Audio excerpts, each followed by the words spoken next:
Dr. Emanuel, let's talk about that paper that you wrote. You found that the United States did have higher death rates from COVID. I think the big question is, was that something that was taking place very early on in the pandemic and that has improved since then? And what have you found? Tell us a little bit about your study.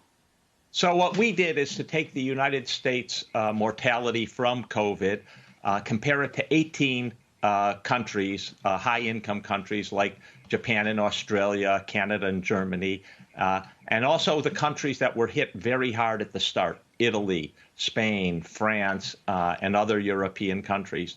And we looked at the whole period and compared to most countries. The United States has done poorly, even if you include the early phase. But if you exclude the early phase, March and April, when many countries were overwhelmed, especially places like Italy and Spain, and you exclude them and then look at, say, May, after countries had experience, got their arms around how to manage this virus.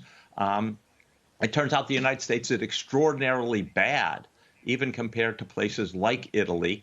We had, from May 10th to today, roughly 90,000 more deaths than we should have had we followed Italy's course. 90,000 Americans who died needlessly.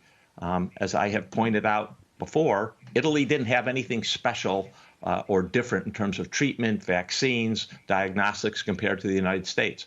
What they had is better public health implementation of the public health measures, and that actually is could have saved tens of thousands of lives in the United States. And we can see that when we compare our experience to those of other countries.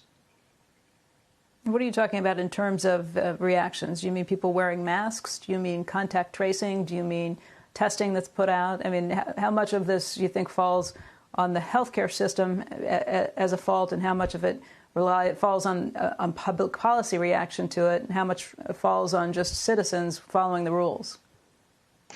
Well, it's all of it, but it's mainly the public health response and public policy.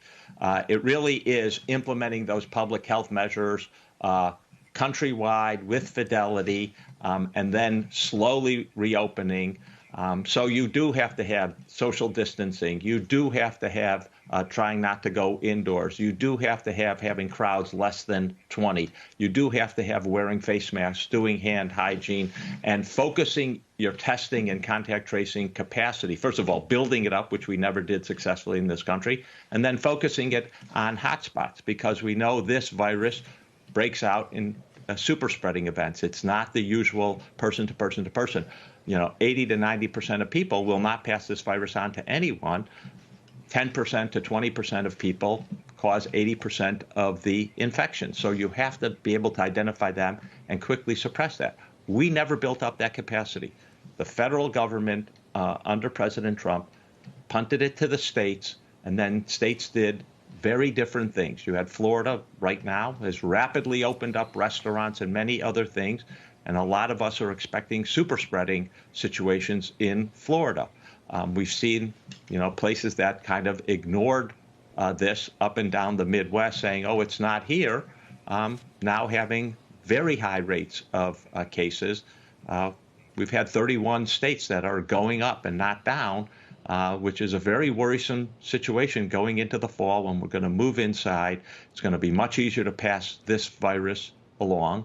And a lot of us are seriously worried about the consequences. Shepard Smith here. Thanks for watching CNBC on YouTube.